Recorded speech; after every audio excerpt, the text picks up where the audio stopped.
আসসালামু আলাইকুম ওয়া রাহমাতুল্লাহ। সবাইকে ঈদুল আজহার শুভেচ্ছা। আশা করি সবাই ভালো আছেন। ত্যাগের মহিমায় উদ্ভাসিত হয়ে সবার ঈদ সুন্দরভাবে কাটুক এই প্রত্যাশা। ইতিমধ্যে প্রবাসীরা ঈদ উদযাপন করেছেন, কোরবানির ঈদ। আজ দেশে ঈদ উদযাপিত হচ্ছে।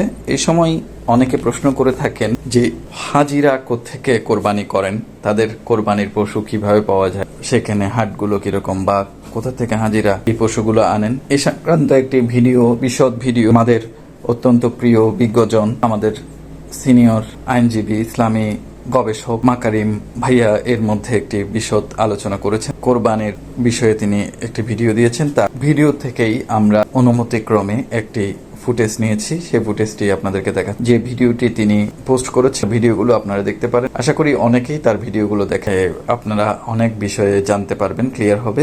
এই ভিডিও আমাদের অল্প সংখ্যক যে দর্শক আছেন তাদের জন্য আমরা আমাদের এই ভিডিওর ডিসক্রিপশনে লিঙ্কটি দিচ্ছি, মূল ভিডিওর লিঙ্কটি, সেটি আপনারা দেখতে পারেন। সবাই ভালো থাকবেন, সুস্থ থাকবেন, সুন্দর থাকবেন। সবার জন্য শুভকামনা। ধন্যবাদ সবাই।